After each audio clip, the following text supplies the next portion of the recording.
hope you may help us continuously grow and share this program to many other children. We really have a very exciting new topic for you, but before we start, we will pray. We request Priya to kindly pray for us. Okay, अरे बच्चों आपके अम्बन करें, हम प्रार्थना करेंगे। स्वर्ग पिता की धन्यवाद सुंदर महान परमेश्वर, ये फिर से कि हम इस ऑनलाइन कार्यक्रम हम देखेंगे, प्रार्थना करते हैं कि सारे बच्चों की कार्यक्रम देखेंगे, उनका परिवार के साथ विशेष दे। हम प्रार्थना करते हैं प्रभु जी हमारे जीवन को भी इस्तेमाल करें। हम आनंद करना चाहते हैं प्रभु जी इस कार्यक्रम में। बहुत अच्छी दे प्रभु जी, वो कंट्रोल करिए, साउंड सिस्टम, माइक्रोफोन, इंटरनेट, हर चीज की ठीक होना चाहिए। धन्यवाद प्रभु यीशु मसीह के नाम से, आमीन Amen. Let's all get ready for worship.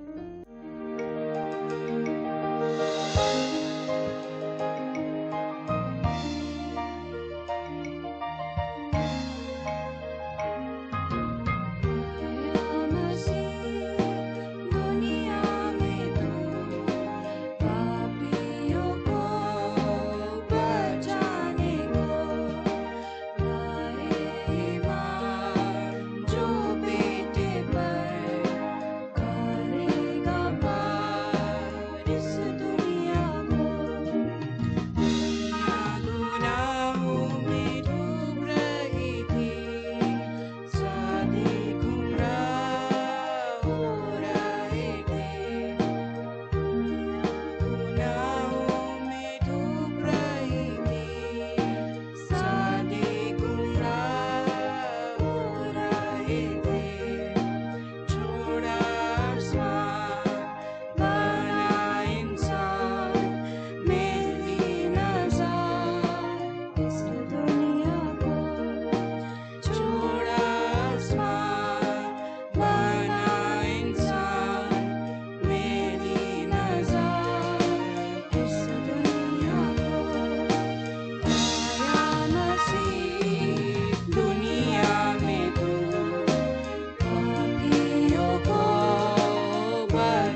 speaking directly in your life?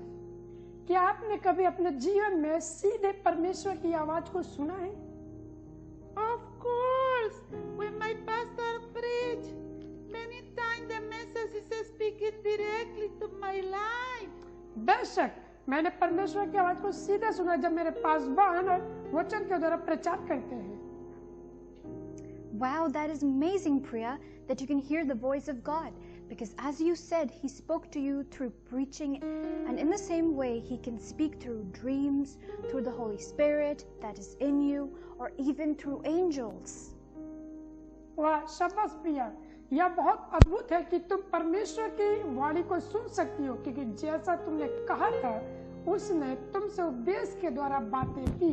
उसी प्रकार वह स्वप्न के द्वारा, पवित्र आत्मा के द्वारा जो तुम में है, यहाँ तक कि स्वर्गदूतों के द्वारा भी वो बात करता है। Oh yes, He has spoken to me through dreams too. अरे हाँ, उसने मुझे सपनों के माध्यम से भी बातें की है। Good, but the most important thing is to not medium that He is used to speak to you. Good, but the most important thing is not the medium that He has used to speak to you, but the message that He has given you. अच्छा है, लेकिन सबसे महत्वपूर्ण बात यह माध्यम नहीं है जिसका इस्तेमाल उन्होंने आपसे बात करने के लिए किया है, बल्कि वह संदेश है उन्होंने जो आपको दिया है। Oh, that is true. And He often asks me to do something for Him. ओह, यह सच है, वह अक्सर मुझसे उसके लिए कुछ करने के लिए कहते हैं। Wow, Priya, that is excellent that you understand the message that God gives you. But have you obeyed Him and done what He has asked you to do? वाह प्रिया, यह बहुत अच्छा है कि आप उस संदेश को समझते हो जो परमेश्वर आपको देता है, लेकिन क्या आपने उसकी बात मानी है और वह किया है जो उसने कहा है? Yes, of course. Sometimes He has asked me that I should read the Bible more and I should pray more. हाँ जरूर, कभी कभी उसने मुझसे कहा कि मुझे और अधिक बाइबल पढ़नी चाहिए और अधिक प्रार्थना करनी चाहिए। Oh, I hope you are obeying Him and are ready to do what He asks you to do. ओह, मुझे आशा है कि आप उसकी आज्ञा का पालन कर रही हैं और वह करने के लिए तैयार है जो वह आपसे करने के लिए कहता है। Yes, I immediately started to read the Bible more and pray more. Sometimes we might forget to do things, but God reminded us. हाँ बिल्कुल, फिर मैंने तुरंत बाइबल पढ़ना और प्रार्थना करना शुरू कर दिया। कभी कभी हम किसी काम में भूल जाते हैं, लेकिन परमेश्वर हमें याद दिलाते हैं। Yes, Priya. But what happens if He asks for something that is very difficult for you? For example, telling all your friends about Jesus, knowing that they might reject you. हाँ प्रिया, लेकिन क्या होगा अगर वह कुछ ऐसा मांगे जो आपके लिए बहुत मुश्किल हो? उदाहरण के लिए अपने दोस्तों को यीशु के बारे में बताना या जानते हुए कि वो आपके लिए अस्वीकार कर सकते हैं। Oh, that is difficult because many of my friends they don't like that I am a Christian. हाँ, यह मुश्किल है क्योंकि मेरे कई दोस्त यह पसंद नहीं करते क्योंकि मैं एक मसीह हूँ। Well, now in biblical history, you will learn that we must be ready to do what God asks, even if we find it difficult. ठीक है, अब बाइबल के इस इतिहास में आप सीखेंगे कि हमें वह करने के लिए तैयार रहना चाहिए जो परमेश्वर पूछता है, भले ही हमारे लिए यह मुश्किल हो। Oh, I want to hear that story and learn more about what God wants from my life.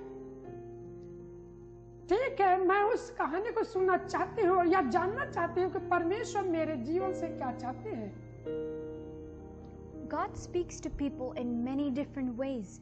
In early times, God spoke to his people through special messengers called prophets. परमेश्वर अपने लोगों से भिन्न भिन्न प्रकार से बात करता है। प्रारंभिक समय में परमेश्वर भविष्यद्वक्ताओं से विशेष करके संदेशवाहक के द्वारा अपने लोगों से बात करता था। But there was no prophet for many years. Sometimes God also chose to speak through angels. परंतु बहुत वर्ष तक कोई भविष्यद्वक्ता नहीं थे। कभी-कभी परमेश्वर स्वर्गदूतों के द्वारा बात करना पसंद करता था। 3 months before John was born, God sent the angel Gabriel to a town called Nazareth in Galilee. He had a message for Mary, who was to marry Joseph. Joseph was born in the family of King David. यूहन्ना के जन्म के 3 महीना पहले ही परमेश्वर ने गलील के नासरत नामक नगर में जिब्राइल स्वर्गदूत को भेजा। उसके पास मरियम के लिए एक संदेश था। मरियम का विवाह यूसुफ से होने वाला था। यूसुफ का जन्म दाऊद राजा के घराने में हुआ था। The angel came to her and said, "Hello Mary, God's special blessing is on you." स्वर्गदूत उसके पास आया और बोला, नमस्कार मरियम, परमेश्वर का विशेष आशीर्वाद तुझ पर है। Mary could not understand what the angel said. She was very worried. The angel said to her, "Don't be afraid, Mary. This is how God will favor you." Maryam स्वर्गदूत की बात समझ न सकी। वह बहुत चिंतित हुई। स्वर्गदूत ने उससे कहा, मरियम डरो मत, इस प्रकार परमेश्वर का अनुग्रह तुम पर होगा। You'll have a son. You will call him Jesus. He will be known as the Son of God. God will make him a great ruler like his ancestors, King David. He will rule over God's people forever. तुम्हें एक पुत्र होगा, तुम उसका नाम यीशु रखना। वो अपने परमेश्वर का पुत्र कहलाएगा। परमेश्वर उसे उसके पूर्वज राजा दाऊद के समान एक महान शासक बनाएगा और परमेश्वर के लोगों पर अनंत काल तक राज करेगा। Mary said to the angel, "I'm not yet married. How can I have a son?" Maryam ने स्वर्गदूत से कहा, मेरा तो अभी तक विवाह नहीं हुआ है, मैं फिर कैसे पुत्र को जन्म दे सकती हूँ? The angel answered, "The power of God's Spirit will come upon you." स्वर्गदूत ने उत्तर दिया, परमेश्वर की आत्मा का सामर्थ तुम पर उतरेगा। So your child will be called the Son of God. Think of your cousin Elizabeth. People said she could not have a baby because she is very old. इसलिए तुम्हारा पुत्र परम प्रधान का पुत्र कहलाएगा। अपनी कुटुंबिनी इलिशिबा के बारे में सोचो। लोग कहते थे कि वृद्ध होने के कारण वह बच्चे को जन्म नहीं दे सकती। But in another 3 months she will have a baby. Remember, God can do anything. परंतु 3 महीने बाद उसका पुत्र उत्पन्न होगा। स्मरण रखो, परमेश्वर सब कुछ कर सकता है। I am God's servant, said Mary. May God do with me as you have said. Then the angel went away. मैं परमेश्वर की दासी हूँ, मरियम ने कहा। तेरे वचन के अनुसार ही मेरे साथ हो। तब स्वर्गदूत उसके पास से चला गया। Oh, I cannot believe it. Mary was willing to obey what God asked her of her, even when it was so difficult. Having a baby with so big burden. मुझे इस पर विश्वास नहीं हो रहा है कि मरियम जो कुछ भी चाहती है उसे मानने के लिए तैयार थी, तब भी जब वह बहुत मुश्किल था बिना शादी के लिए बच्चा पैदा करना। Yes, Priya, that was God's request for Mary, and as we saw in the story, Mary was willing to do what God asked of her. कहानी में देखा, मरियम वह करने के लिए तैयार थी जो परमेश्वर ने उससे कुछ कहा था। उसके बावजूद परिणाम में जो उसे आ सकता था। Of course, because people could criticize her and she got pregnant without being married. बेशक, क्योंकि अगर वह बिना शादी के गर्भवती हो गई तो लोग उसकी आलोचना करेंगे। Not only that, according to the time in which Mary lived, there was a law that if a woman got pregnant without being married, people would stone her to death. इतना ही नहीं, जिस समय में मैरी रहती थी उसके अनुसार यह कानून था कि अगर कोई महिला बिना शादी के गर्भवती हो जाती है तो उसे लोग पत्थर करके मार डालते थे। Oh no! And Mary, knowing it, she cared about doing what God asked her to do. अरे नहीं, और मैरी यह जानकर परमेश्वर ने उससे जो करने के लिए कहा था उससे करने के बारे में उससे अधिक बढ़ गई। Yes, and because of her obedience, Jesus, the Savior of our lives, was born in her womb by the work and grace of the Holy Spirit. हाँ, और उसकी आज्ञाकारिता के कारण हमारे जीवन का उद्धार करता यीशु पवित्र आत्मा के कार्य और अनुग्रह से उसके गर्भ में पैदा हुआ था। Wow! That is why today we are celebrating Christmas, the day that Jesus was born from the womb of Mary. वाह! और इसलिए आज हम क्रिसमस मना रहे हैं जिस दिन यीशु ने मरियम के गर्भ से उत्पन्न लिया। Yes, Priya. How important that we also be ready to obey what God asks of us, regardless of whether it may cause us problems.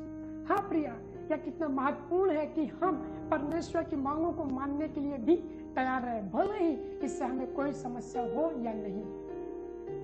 But from what I see, nothing happened to Mary, which means he will obey God, he will defend us and be ready to help us in all.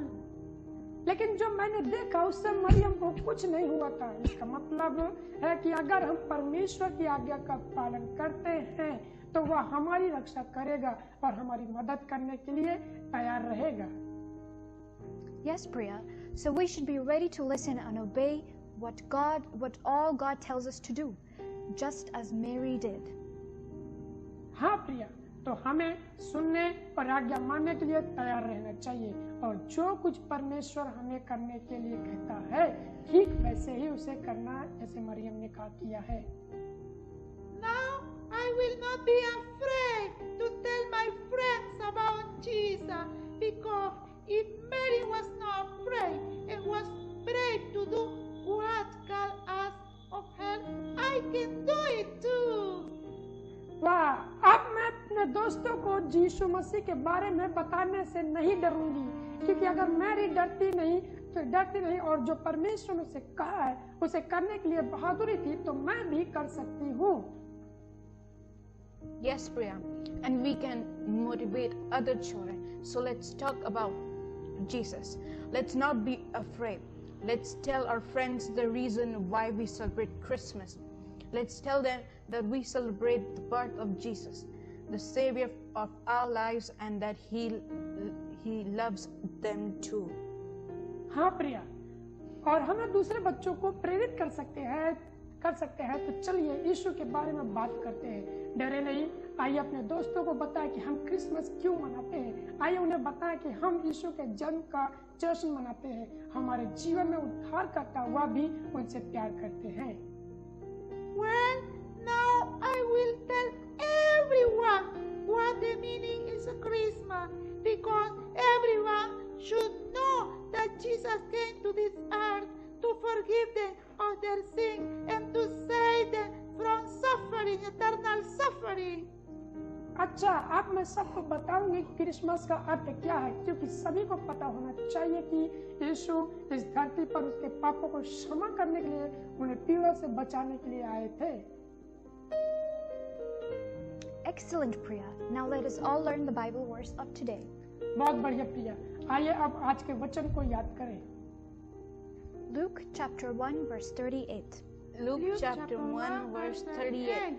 I am the Lord's servant. I am the Lord's servant. Mary answered, Mary answered, May your works to me May your words to me be fulfilled. be fulfilled. Then the angel left her. Then the angel left her. लूका की किताब लूका की किताब एक अध्याय का 38 पद। एक अध्याय का 38 पद। मरियम ने उत्तर दिया, मरियम ने उत्तर दिया, मैं यहोवा की दासी हूँ, मैं यहोवा की दासी हूँ। तेरा वचन तेरा वचन मुझसे पूरा हो। मुझसे पूरा हो। तब स्वर्गदूत तब स्वर्गदूत उसे छोड़कर चला गया। उसे छोड़कर चला गया। आमीन बच्चों। तो आज हमने इस कहानी को देखा, सुना है कि किस प्रकार से मरियम के लिए जो कार्य करना कितना कठिन था कि बिना शादी के बच्चे को दुनिया में लाना, लेकिन उसने परमेश्वर की आज्ञा को माना। उसने समाज के बारे में, आने वाली विपत्तियों के बारे में नहीं सोचा। उसने अपने दिल को, अपने हृदय को खोला ताकि परमेश्वर की जो आज्ञा है, परमेश्वर की जो इच्छा है उनके जीवन से पूरी हो जाए और इस दुनिया में वो महान उद्धारकर्ता हमारे लिए पैदा हो। तो प्यारे बच्चों, इस कहानी को कभी ना भूले। और जो परमेश्वर ने, आज आप सब ने इस वचन को, इस कहानी को सुना, इस कहानी के द्वारा आप भी सीखिए कि आज की कहानी से परमेश्वर आपसे कह रहा है कि यीशु मसीह के उद्धारकर्ता के बारे में आप लोग सबको बताएं।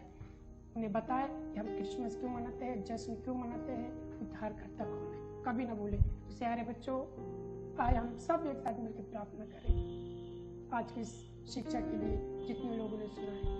प्रभु जी, हम आपका धन्यवाद देते हैं आज की कहानी के लिए, जो आज हमने कहानी के द्वारा सीखा कि मरियम जैसे उसने आपकी आज्ञाओं को माना, बिना आगे आने वाली परेशानियों को सोचे बिना, आने वाली समस्याओं के बारे में सोचे बिना, उन्होंने आपकी आज्ञा को माना और इस जगत पर उद्धारकर्ता को लाया। प्रभु, हम चाहते हैं जितने लोगों ने इस कहानी को सुना है, प्रभु जी, जो सुन रहे हैं, जो सुनेंगे, उन सब के द्वारा आप बातचीत करें, वो सब लोग जानने पाए कि क्रिसमस का जश्न क्यों मनाया जाता है। उद्धारकर्ता परमेश्वर आप है, आपके बारे में जानने पाए। और प्रार्थना करते जितने लोग सुनते हैं, वो लोग आपके बारे में हर एक जन को बताने पाए, आपके जन्मोत्सव का बारे में प्रभु जी हर एक जन को बताने पाए। प्रार्थना करते प्रभु, आप सब पर अनुग्रह करें, दया करें। धन्यवाद देते यीशु मसीह आपके नाम से। आमीन। आमीन। बच्चों, ना भूल जाना कि आज से सारे लोगों को यीशु के बारे में बताएंगे। कभी नहीं डर होना चाहिए, क्योंकि परमेश्वर हमारे साथ है। यह ऐसा मेरी तैयार थी परमेश्वर की इच्छा करने के लिए, हमको भी ऐसा करना चाहिए। ओके बच्चों, अगले हफ्ते मिलेंगे, फिर से हम क्रिसमस के बारे में सीखेंगे। मत मिस करें और दूसरे बच्चों को आमंत्रित करें, आपके परिवार भी। ओके बच्चों, बाय बाय, अगले हफ्ते मिलेंगे। Bye bye. Bye bye.